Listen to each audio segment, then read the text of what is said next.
कहा था कि गुरु शिष्य की सेवाओं के द्वारा गुरु ऋणी हो जाता है, लेकिन ऐसी स्थिति में जब शिष्य सेवाओं के बदले में कुछ भी न चाहे तो क्या गुरु के ऋणी होने का प्रावधान होता है? शिष्य के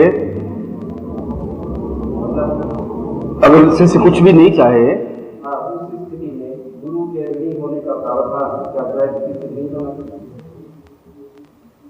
शिष्य कुछ भी नहीं चाहे तो गुरु जो ऋणी होने का प्रावधान है क्या वो नहीं होना? द्वैत का मतलब है गुरु और शिष्य में अंतर, ये मतलब तुम्हारा।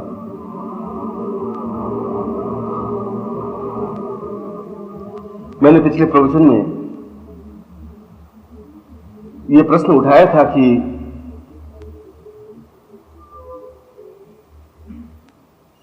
शरीर और आत्मा या शरीर और प्राणों को हम अलग अलग रूप में नहीं कर सकते।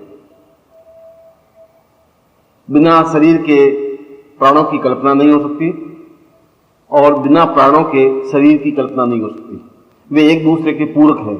शरीर है और जीवित शरीर है तो प्राण है, और प्राण है इसलिए वो शरीर कहलाता है, नहीं तो मुर्दा कहलाता है। गुरु और शिष्य का भी वैसा ही संबंध है। यदि वो चेतना युक्त गुरु हो और चेतना युक्त शिष्य हो, और कोई भी व्यक्ति गुरु के चरण छूने से या दीक्षा लेने से शिष्य नहीं बन सकता। यदि मैं तुम्हें दीक्षा दे भी दूं तब भी तुम शिष्य नहीं बन सकते। शिष्य बनने का मूल चिंतन तब बनता है क्योंकि दीक्षा देने का मतलब है कि फॉलोवर्स, आप मेरे अनुयायी हैं, आप मेरे सिद्धांतों को मानने की और अग्रसर हैं। मेरे जो चिंतन है, मेरे जो विचार हैं, तुम उसकी तरफ बढ़ने की और कोशिश कर रहे हो, ये अनुयायी हुआ। अनुयायी शब्द बना। और शिष्य शब्द बनता है जब गुरु और उसका शिष्य का शरीर और प्राणों का संबंध बन जाता है, जब उसके बिना शिष्य रह नहीं सके और शिष्य के बिना गुरु नहीं रह सके। जिस प्रकार से बिना प्राणों के शरीर रह नहीं सकता, उसको जलाना ही पड़ता है, और बिना शरीर के प्राणों का आधार नहीं बन सकता। इसलिए कठोपनिषद अपने आप में एक सुंदर व्याख्या है, और उस कठोपनिषद में इन्हीं प्रश्नों के उत्तर दिए गए हैं। और मैंने उस प्रवचन में एक बात बताई थी कि अवश्य ही गुरु का ऋण शिष्य के ऊपर इतना अधिक है कि यदि शिष्य अपने जीवन को समर्पित भी कर दे, सर्वस्व भी दे दे, तब भी गुरु के ऋण को चुका नहीं सकता।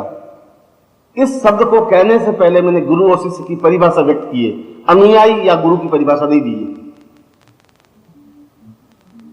शिष्य का चिंतन केवल गुरु होता है, गुरु के अलावा कुछ नहीं होता। गुरु का चिंतन केवल शिष्य होता है, उसके अलावा कोई चिंतन नहीं होता। गुरु का चिंतन यह होता है कि शिष्य को अपने समान बना ले, अपने ज्ञान की, अपनी चेतना की, अपने प्राणों की, और अपनी ऊंचाई तक उसको अग्रसर करे। और जब शिष्य दूसरों को मार्ग दिखाने में सक्षम हो जाता है, अपनी बात को दूसरे के गले में उतारने की क्रिया जान लेता है, अपने शब्दों को, अपने वचनों को, अपनी कर्म को, अपनी क्रियाओं को, अपनी साधनाओं के माध्यम से जब दूसरों के शरीर में, प्राणों में उतर जाता है, तब गुरु को सबसे ज्यादा प्रसन्नता होती है। तब गुरु इस बात को एहसास करता है कि मैंने जो परिश्रम किया है वह सार्थक हुआ है। और जब मैं ये बात कहता हूं तो इसके बीच में कहीं पर भी स्वार्थ चिंतन नहीं है। इसके बीच में वो चिंतन नहीं है कि शिष्य गुरु को कुछ दे, या धन दे, या वस्त्र दे, या आभूषण दे। ये इस बीच में कहीं कुछ नहीं आया। ये तो परस्पर एक संबंध है। प्राण ये नहीं कह सकते कि शरीर मुझे ये दे, और शरीर ये प्राणों को नहीं कह सकता कि तुम मुझे ये दो। वे दोनों आपस में एक दूसरे से जुड़े हुए हैं। वह स्टेज जब आती है तब वह शिष्य होता है, और गुरु की वह स्टेज होती है जब वास्तव में वह गुरु हो। वास्तव में गुरु के ऊंचे की स्टेज, गुरु से ऊपर की स्टेज सदगुरु है, जो तुम्हें उस सद का मतलब है पूर्णता की ओर अग्रसर करने की क्रिया। सद का मतलब है पूर्ण, और प्रत्येक व्यक्ति अपने आप में अपूर्ण है। अपूर्ण है ज्ञान से, अपूर्ण है चिंतन से, अपूर्ण विचार से, अपूर्ण सुख से, अपूर्ण परिवार से, और अपने आप में अपूर्ण है। क्योंकि अपूर्ण है इसलिए आप मृत्यु की तरफ चले जाते हैं। पूर्ण आदमी तो मृत्यु की ओर जा ही नहीं सकता। पूर्ण में से अगर पूर्ण निकाल दे तभी पूर्ण बचेगा। एक शून्य में से शून्य निकाल दे तो पीछे एक या दो नहीं बच सकते, शून्य ही बचेगा। और उस शून्य में एक शून्य जोड़ दे तब भी शून्य बचेगा, इसलिए शून्य नहीं मिट सकता। और शून्य को हम पूर्णता कहते हैं या पूर्ण कहते हैं, कोई शून्य कहते हैं, कोई पूर्ण कहते हैं।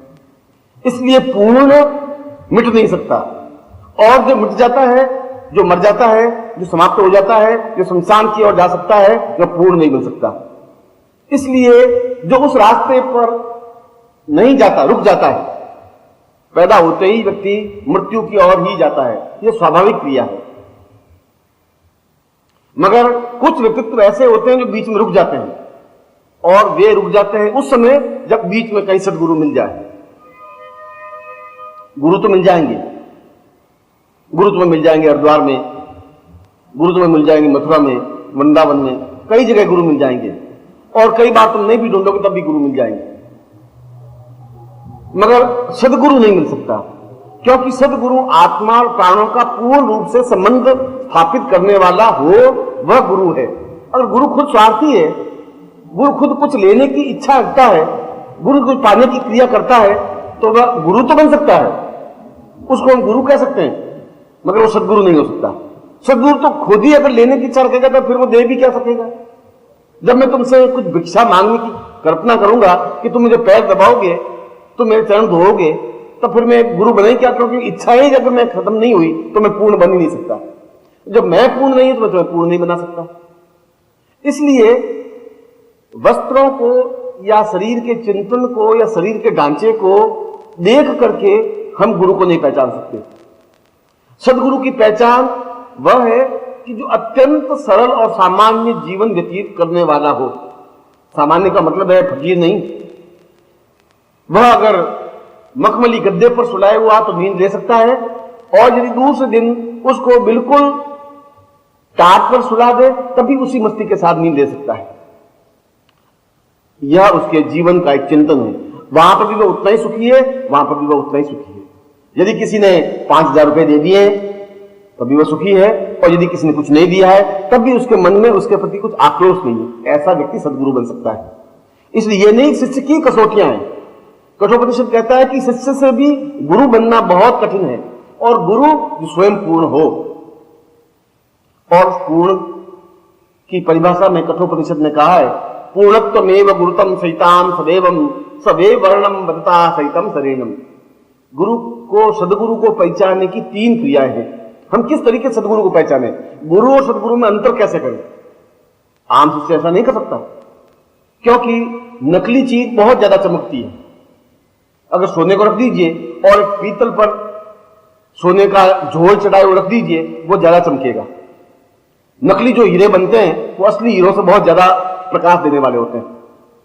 और तुम्हारी आंखें नकली हैं, तुम्हारा शरीर नकली है, तुम्हारा चिंतन नकली है, तुम्हारे विचार नकली है। इसलिए नकली व्यक्ति नकली से ज्यादा संबंध स्थापित कर सकता है।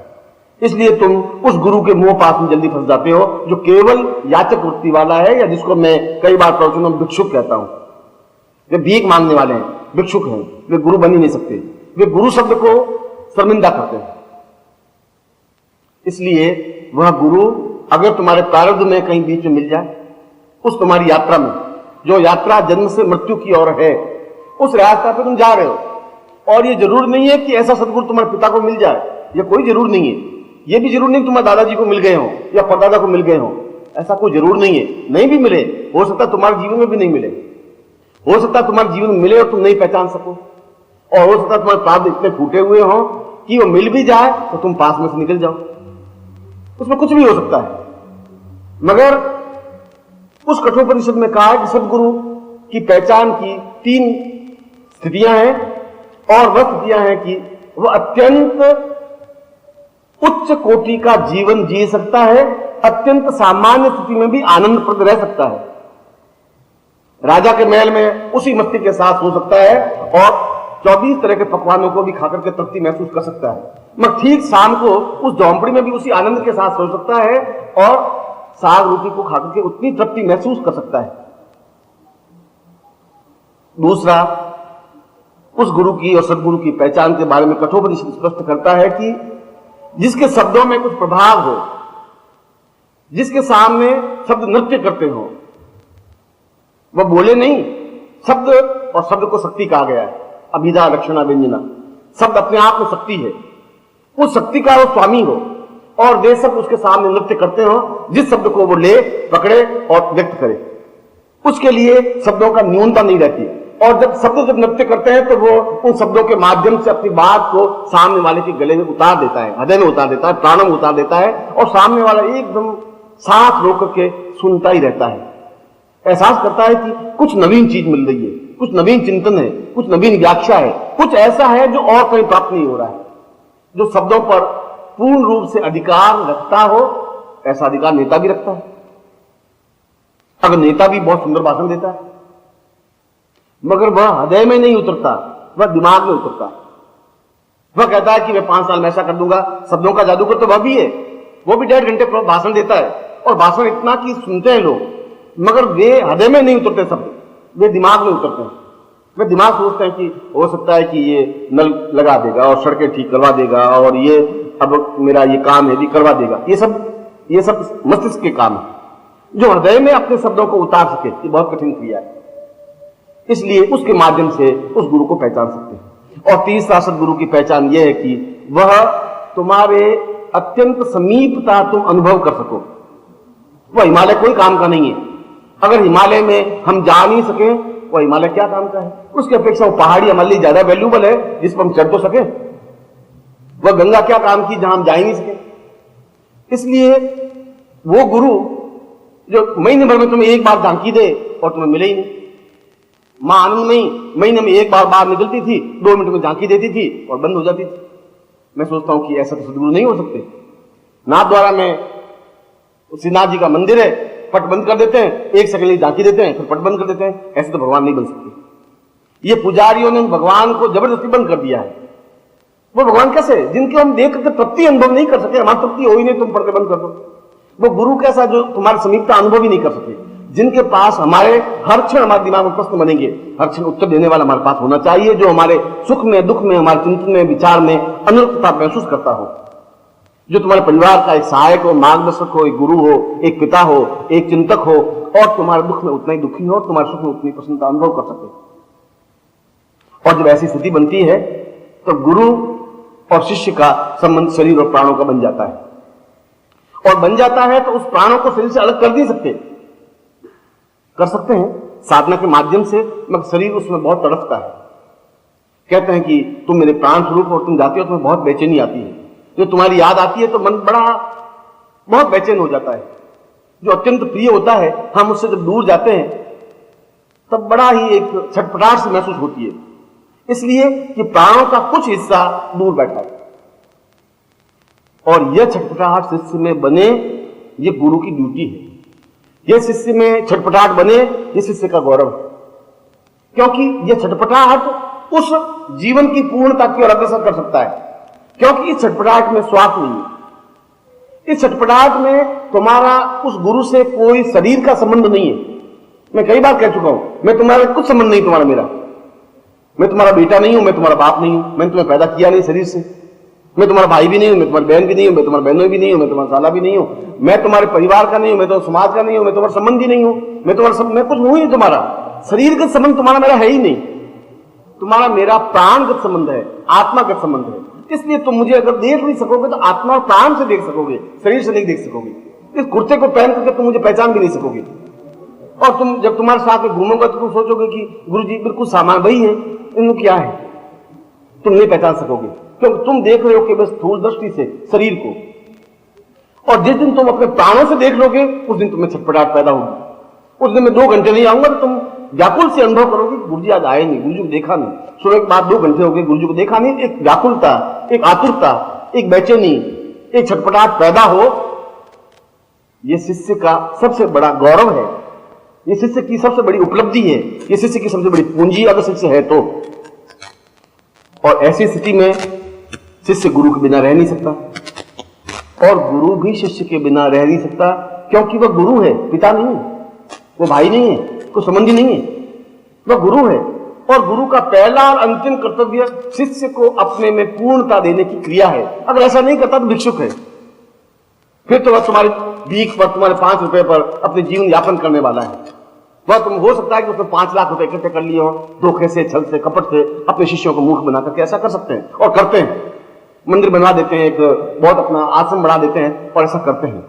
और मैं भी ऐसा कर सकता था, मैं इससे ज्यादा अच्छा आश्रम बना सकता था, मुझे इतनी क्षमता थी। शायद उन गुरुओं से, उनके 1000 गुरुओं को मिला करके जो पिंड बनाया जाए, मैं उससे ज्यादा समर्थ और सक्षम था भी, हूं भी, रहूंगा भी। मगर मैं इस प्रकार के ढकोसलेबाजी में विश्वास नहीं करता कि मेरे पीछे 5000 अनुयायी बने, ये चिंतन मेरा नहीं है।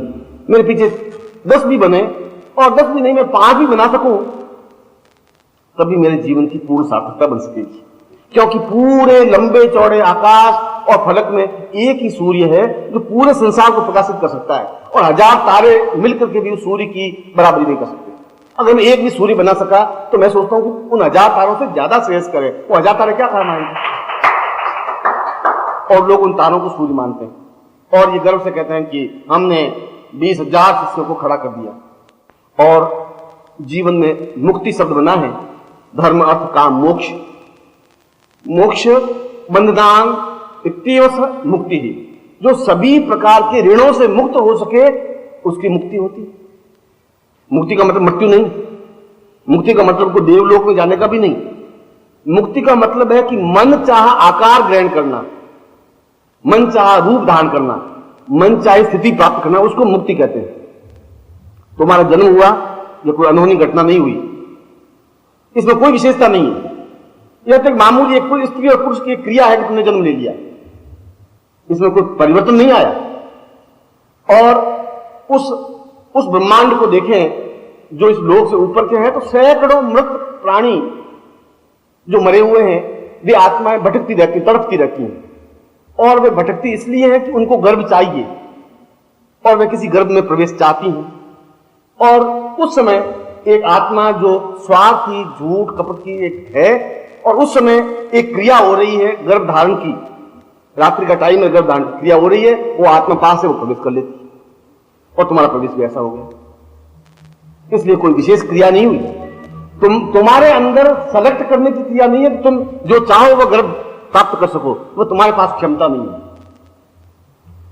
ये विशेषता है मोक्ष की। विशेषता यह है कि अगर वह चाहे तो गर्भ धारण करे, गर्भ में प्रवेश करे, और जो चाहे वह गर्भ प्राप्त करे, उत्तम कोटि के मां, उत्तम कोटि के पिता का गर्भ धारण करे, वह उस आत्मा की विशेषता तब होती है। और ऐसा व्यक्ति मोक्ष प्राप्ति वाला हो सकता है। ऐसा भी हो सकता है कि गर्भ धारण करे नहीं और इस जीवन में रहे, सिद्धाश्रम में रहे, और वह 2 साल, 10 साल, 20 साल, 5 साल, 1000 साल भी रह सकता है, और 1000 साल के बाद भी जन्म ले सकता है राम के बाद। और वही तत्व पूरे 2500 वर्षों बाद उस कृष्ण के रूप में देव की गर्भ में जन्म लिया। 2500 वर्ष वो आत्मा रही और अपने आप में पूर्ण सक्षम रूप में रही, क्योंकि उस आत्मा में इतनी ताकत थी। इन दूसरी आत्माओं में सेलेक्ट करने की ज्ञान और चेतना अधिकार नहीं है, उनकी मजबूरी है। और उस मजबूरी में गर्भ में वो चले जाते हैं। वे उस भीड़ में से कोई भी एक हो सकता है, वो दुष्ट आत्मा हो। इसलिए कभी कभी बहुत अच्छे ब्राह्मण के यहां दुष्ट पैदा हो जाते हैं, और कभी कभी बहुत दुष्ट व्यक्ति के यहां प्रहलाद पैदा हो जाता है। और सोचते हैं कि ऐसा ब्राह्मण शुद्ध सदाचारी के यहां ऐसा कपूत मांस खाने वाला कैसे पैदा हो गया? इसलिए पैदा हो गया कि उस समय उन्होंने उस गर्भ धारण करने की क्रिया को जीवन का आधार नहीं माना, एक क्षणिक सुख माना, देह सुख माना। देह सुख से उत्तम कोटि की आत्मा नहीं आ सकती, एक कर्तव्य बोध से उत्तम कोटि की आत्मा आ सकती है। और ऐसी क्रिया मोक्ष प्राप्त करने वाला व्यक्ति को सेलेक्ट कर सकता है। हो सकता है 100 साल बाद गर्भ धारण करे, ये उस आत्मा में विशेषता है। तब तक वह जीवित रहता है, पूर्ण प्राण युक्त, चेतना युक्त, शरीर युक्त। इसी शरीर में वह इस पृथ्वी तल से थोड़ा ऊपर उठकर वह किसी लोक में जाके बैठ सकता है। वह फिर उस भीड़ वाली आत्माओं में धक्कम मुक्की नहीं होती। और दुष्ट और अत्यंत क्रूर आत्माएं क्रूर गर्भ चुनती हैं। हो सकता है कि हिटलर की आत्मा उस गर्भ का इंतजार कर रही हो, कि कोई ऐसी क्रूर गर्भ मिल जाए वो उसमें प्रवेश करे। सामान्य गर्भ उस क्रूर को पैदा भी नहीं कर सकती। इसलिए क्रूर आत्मा क्रूर गर्भ को देखती हैं। जो माँ बाप बहुत दुष्ट हों, दुराचारी हों, असत्यभाषी हों, उनके पुत्र आप देख लीजिए, मुंबई में, दिल्ली में, कलकत्ता में देख लीजिए, वे हैं उनसे 1 इंच ज्यादा ही उनके बेटे बेटियां होते हैं। उतनी दुराचारी, उतने असत्य भाषण करने वाले, झूठ बोलने वाले, छल करने वाले। और बाप बहुत दुखी होता है कि ये सारा झूठ बोल रहा है। वो ये नहीं देखता कि मैं खुद जिंदगी में झूठ बोल रहा हूं, और जब मैं झूठ बोलूंगा तो झूठ ही पैदा होगा। मैं बबूल कहूंगा, बबूल पैदा होगा ही। वो इस बात को नहीं समझता, क्योंकि उसने उस गर्भ में केवल सुख के लिए गर्भ पैदा कर दिया। तो क्रियात्मक पक्ष नहीं था, एक चिंतन युक्त पक्ष नहीं था, एक विशेष क्षण को नहीं पकड़ पाया, एक विशेष आत्मा को अपने अंदर ले नहीं सका। जो मुक्ति प्राप्त करने वाला पुरुष, वो चाहे तुम हो सकते हो, चाहे मैं हो सकता हूं, उस मोक्ष प्राप्त करने के लिए ऋण मुक्तता जरूरी है। इसलिए शिष्य अगर मुझे पानी की गिलास भी पिलाता है तो ऋण मेरे ऊपर चढ़ता है, वह चाहे या नहीं चाहे। यह आवश्यक नहीं कि शिष्य चाहे। शिष्य चाहे कि यह मैं तो अपनी इच्छा से करता हूं, मैं चाहूं या पत्थर फेंकूं तुम्हारे ऊपर, मैं नहीं चाहता तुम्हारा खून निकले, मैं पत्थर फेंकूंगा तो गुमड़ होगा ही, खून निकलेगा ही। वह सहज स्वाभाविक क्रिया है। यह सहज स्वाभाविक क्रिया है कि तुम मेरी सेवा करोगे तो वह ऋण मेरे ऊपर चढ़ेगा ही, और ऋण रहेगा तो मैं मुक्त नहीं हो सकता, मोक्ष प्राप्ति नहीं कर सकता, संभव ही नहीं। उस ऋण मुक्ति जब मैं जानता हूं कि ऋण है तो मैं उस मुक्ति का उपाय भी जानता हूं। और ऋण मुक्ति है शिष्य को प्रवचन देकर के, शिष्य को ज्ञान देकर के, शिष्य के सुख दुख में शरीक होकर के, और शिष्य को पूर्णता की ओर अग्रसर करके। उतना ही ऋण मुक्ता। अगर तुमने 2 पैसे दिए हैं तो मैं 2 पैसे देने की बात हुई, फिर मेरे ऊपर ऋण नहीं है, फिर मुझे रुपया देना कोई जरूर कंपल्सरी नहीं है। इसलिए शिष्य जितना ही देता है शायद उससे ज्यादा प्राप्त करता है। इसलिए गुरु बहुत कम शिष्यों से अपना स्वार्थ युक्त कार्य सौंपते हैं, अपने हाथों से काम करते हैं, अपने लंगोट खुद धोते हैं, अपना आसन खुद लीपते हैं। तो यथासंभव शिष्यों को सेवा करने का अवसर कम देते हैं। और वे सदगुरु होते हैं, वे शिष्यों को काम देते हैं, उनसे काम करवाते हैं, इसलिए कि वो काम करे और उनका ऋण चढ़े और वापस उतार सके, दे सके और पूर्णता प्राप्त कर सके। इसलिए सदगुरु लालची नहीं होता, स्वार्थी नहीं होता। वह शिष्यों को काम सौंपता है, शिष्यों से सेवा लेता है, चाह करके लेता है, ज्यादा से ज्यादा लेता है, क्योंकि वह ज्यादा से ज्यादा देने की उसके पास क्रिया है, उसके पास साधन है, और वह देकर के उसको उस रास्ते पर अग्रसर कर सकता है। इसलिए उसने श्रीवास्तव ने जब प्रश्न किया कि अगर वह बिना चिंतन के, बिना इच्छा के दे तब भी गुरु पर ऋण है। और अगर गुरु सदगुरु है तो उस ऋण का अर्थ, उसका महत्व, उसका मूल्य, उसका चिंतन, उसकी गहराई, उसकी डेप्थ जानता है, वो चुकाता है, चाहे तुम चले जाओ। मगर उसके बिल्कुल मानस में है कि उस व्यक्ति ने मुझे इतनी सेवा की है, मुझे उसको देना है। और अप्रत्यक्ष रूप से भी उसके जीवन में कुछ अनुकूलता देकर के, उसके जीवन में नया धन प्राप्ति देकर के, उसको नया सुख देकर के, पुत्र देकर के, आशीर्वाद देकर के, किसी भी तरीके से वो चुका देता है। और ये चुका देने की क्रिया सदगुरु के पास होनी चाहिए, तब वह सदगुरु है। नहीं तो गुरु है, नहीं तो लालची है, नहीं तो स्वार्थी है, ढोंगी है, पाखंडी है, और अपने आप में गुरु शब्द को एक गंदी नाली की ओर अग्रसर करने वाला है। इसलिए मैंने कहा कि जीवन में गुरु और सदगुरु बहुत मुश्किल से प्राप्त होते हैं, क्योंकि हम पहचान नहीं पाते। ये हमारे जीवन का दुर्भाग्य है, हम उससे जुड़ नहीं पाते, ये हमारे जीवन का दुर्भाग्य है। हम उससे एकाकार नहीं हो पाते, ये हमारे जीवन का दुर्भाग्य। तुम पानी में रेत मिलाना चाहो तो रेत नहीं मिलेगी, पानी मिलेगा। पहले तुम्हें पानी बनना पड़ेगा, और तुम रेत हो, एक माटी हो। उस मिट्टी को अगर मिलाएं भी, पानी में घोल भी दें, तो 2 मिनट बाद मिट्टी नीचे बैठ जाएगी, मिक्सअप नहीं होगी। और मिक्सअप नहीं होगी तब वो सहज जल, निर्मल जल जिसको कहते हैं, वो नहीं बन सकता। या तो गुरु उस मिट्टी को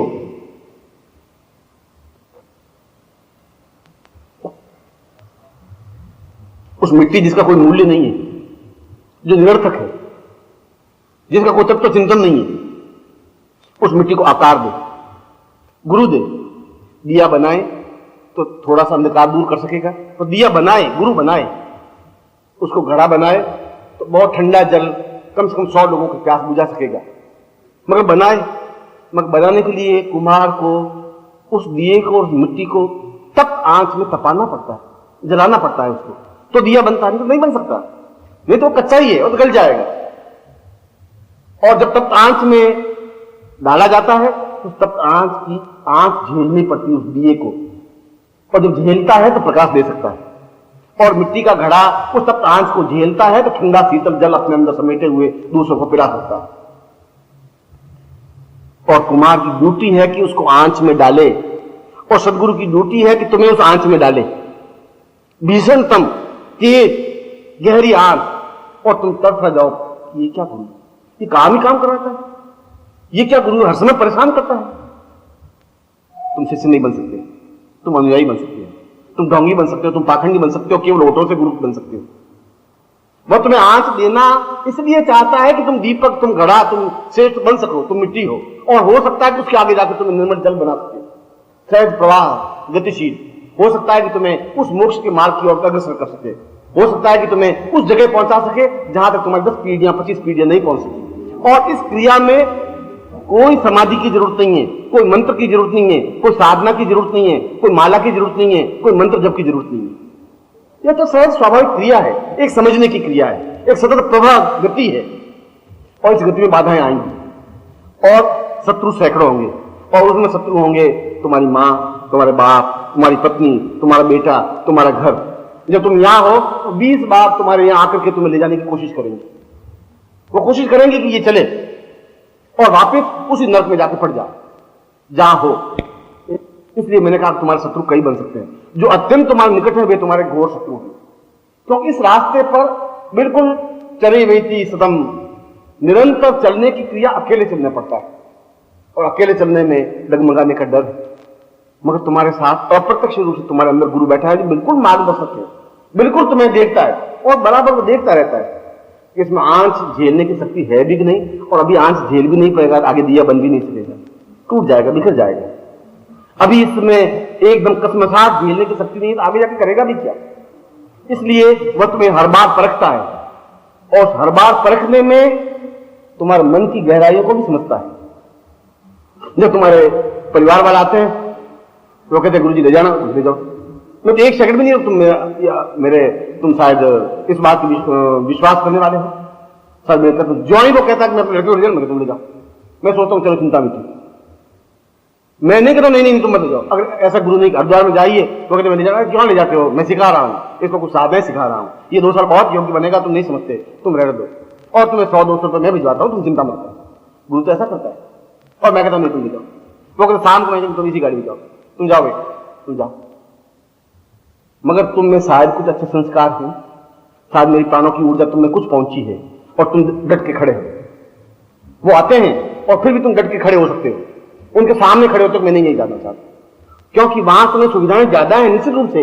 यहां मैं तुम्हें सुविधाएं नहीं दे पा रहा हूं, तुम्हें उत्तम पकवान भी नहीं खिला रहा हूं, तुम्हारे लिए पलंग नहीं बिछा सकता हूं, तुम्हें गद्देदार तकिए नहीं दे सकता हूं, मगर उसके बावजूद भी मैं जो दे सकता हूं संसार में तुम्हें कोई नहीं दे सकता, वह मैं दे सकता हूं।